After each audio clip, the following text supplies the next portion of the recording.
اچھا سر، آپ کا ایک بڑا کنسسٹنٹ ویو رہا ہے آئین کے حوالے سے، کچھ معاملات کے حوالے سے، ماضی میں آپ جو بھی جس کے اوپر بھی مشکل وغیرہ آئی، آپ کا ایک بڑا کنسسٹنٹ ویو رہا۔ اب آپ تحریک انصاف کے جنرل سیکرٹری ہیں، ملک کی سب سے بڑی سیاسی جماعت ہے، اب ماضی میں آپ کا بہت سارے لوگوں کے ساتھ اٹھنا بیٹھنا ہوگا، ان کی باتیں بھی سنتے ہوں گے۔ آپ کو سم ٹائم حیرت ہوتی ہے کہ وہ جو بات ہوتی تھی، ووٹ کی عزت کی بات ہوتی تھی، نظام عدل کی بات ہوتی تھی، جمہوریت کی بات ہوتی تھی، کچھ دوست اب اتنے ولولہ انگیزی سے اس پہ بات نہیں کرتے۔ آپ کے لیے یہ سرپرائزنگ تھا؟ دیکھیے، سرپرائزنگ سے زیادہ یہ میرے لیے باعث تکلیف ہے، دکھ کی بات ہے کہ جن لوگوں کے ساتھ 20 30 40 سال کا عرصہ گزارا، جو بات کرتے تھے انسانی حقوق کی، جو بات کرتے تھے جمہوریت کی، جو بات کرتے تھے آزاد عدلیہ کی، آج وہ نظریں چراتے ہیں، آج وہ خاموش ہیں۔ اس میں بہت بڑا طبقہ آ جاتا ہے ہماری سول سوسائٹی کا بھی، اس میں ہیں لوگ جو اب بھی کھڑے ہیں، لیکن بہت بڑی تعداد ان لوگوں کی ہے جن سے مجھے توقع تھی کہ وہ بات کریں گے انسانی حقوق کی، آزاد عدلیہ کی۔ وہ کسی بغض کا شکار ہیں یا خوف کا شکار ہیں یا لالچ کا شکار ہیں، میں نہیں کہہ سکتا، لیکن جن لوگوں سے مجھے توقع تھی کہ وہ بات کریں گے اور کھل کر بات کریں گے، وہ بات نہیں کر رہے۔ اسی طرح وکلاء میں بہت سے لوگ ایسے ہیں جن کے حوالے سے مجھے مایوسی ہوئی ہے۔ تو یہ ہے ایک عمل، لیکن ہم بہرحال اپنی جگہ کھڑے ہیں۔ میں سمجھتا ہوں پاکستان کا نوجوان ہمارے ساتھ کھڑا ہے اور پاکستان کا مستقبل پاکستان کے نوجوان کے ہاتھ میں ہے، اس لیے مجھے کوئی بہت زیادہ فکر نہیں ہے۔ ہم ان قریب بہت جلد ہم آزاد ہوں گے، آزادی حاصل کریں گے اور ایک جمہوری معاشرہ قائم کریں گے جہاں عزت نفس ہوگی، جہاں عدلیہ آزاد ہوگی، جہاں چادر اور چار دیواری کو پامال نہیں کیا جائے گا، جہاں اغواکاری کے ذریعے قانون سازی نہیں ہوگی۔ سر، یہ پچھلے دنوں جو اوورسیز پاکستانیوں کی کچھ ملاقاتیں ہوئی ہیں، اب ایک صاحب نے کچھ انٹرویوز وغیرہ بھی دی ہیں اور انہوں نے کہا کہ میری متعدد ملاقاتیں ہوئی خان صاحب سے، لیکن معاملات آگے نہیں بڑھ سکے۔ کیا آپ لوگوں کو اس کا علم تھا کہ باہر سے لوگ آ کے حکومت ان کی ملاقات کروا رہی ہے خان صاحب سے؟ کبھی خان صاحب نے آپ سے ذکر کیا؟ دیکھیں، میری 2 ملاقاتیں ہوئی ہیں خان صاحب سے اور محدود عرصے کی، پچھلے اب تقریباً 10 ہفتوں میں۔ اس دوران جو پچھلی 2 ملاقاتیں تھیں ان میں تو کوئی ذکر نہیں کیا خان صاحب نے۔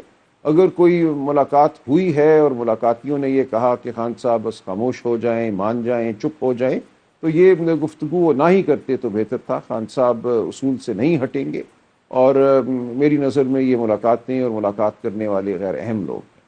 اچھا سر، وہ جو یہ تاثر یہ ملتا ہے کہ یہ ساری پولرائزیشن جو معاملات ہیں، اگر خان صاحب کچھ عرصہ خاموش ہو جائیں، کچھ عرصہ چیزوں کو کام ڈاؤن کر لیں تو معاملات بہتر ہو سکتے ہیں، کبھی اس حوالے سے سوچا آپ لوگوں نے؟ بالکل، اس کی کوئی ہمیں وجہ نظر نہیں آتی کہ کیوں خان صاحب کے خاموش ہونے سے معاملات بہتر ہو جائیں گے۔ پچھلے آپ 2.5 3 سال پر نظر دوڑائیے تو مسلسل کوشش یہ ہے کہ اس پورے نظام میں سے شرافت کو باہر کر دیا جائے، آئین قانون کو باہر کر دیا جائے، دھونس کا نظام قائم کیا جائے۔ تو کہاں آپ کو نظر آیا ہے کہ کوئی ذرا سی بھی کوئی رمق ہے اس نظام میں اب سچائی کی جانب مائل ہونے کی، کفر اور ظلم سے ہٹنے کی؟ تو مکمل طور پہ ایک فریب میں لتھڑا ہوا نظام ہے جو خان صاحب کو ہر چند ماہ کے بعد کہتا ہے کہ آپ خاموش ہو جائیے۔ کیوں وہ خاموش ہوں؟ کیا گارنٹی ہے اس نظام میں کہ اگلا الیکشن اسی طرح نہیں ہوگا جیسا 8 فروری کا ہوا یا اس سے بدتر نہیں ہوگا؟ کیا آپ گارنٹی دے سکتے ہیں کہ اگر وہی منصوبہ ساز بیٹھے رہتے ہیں تو اگلا الیکشن وہ صاف اور شفاف کرائیں گے؟ کیوں کرائیں گے؟ تو ہمیں اس نظام سے لڑنا ہے، اس نظام کے سامنے خاموش نہیں ہونا۔ یہ خان صاحب کا بالکل واضح فیصلہ ہے۔ سر، تحریک پھر کب سے شروع کرنے کے حوالے سے آپ لوگ سوچ رہے ہیں؟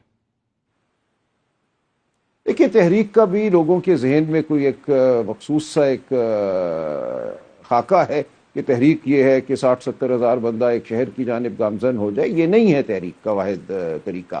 تحریک بہت سی سطحوں پہ شروع ہوگی اور وہ زور پکڑے گی اور آپ دیکھیں گے کہ وہ کہاں پہنچتی ہے۔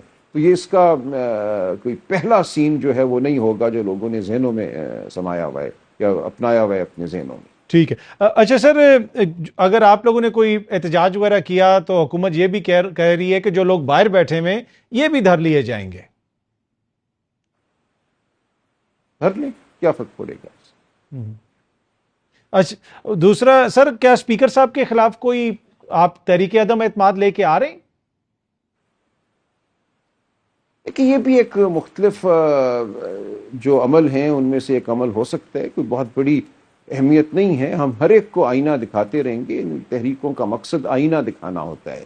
اس ایوان سے 8 ممبر اغوا ہوئے اور یہ ایوان خاموش ہے، اس کا جو نگہبان ہے اسپیکر وہ خاموش ہے، کیوں ہے؟ تو یہ آئینہ تو ہم دکھائیں گے. ٹھیک ہے.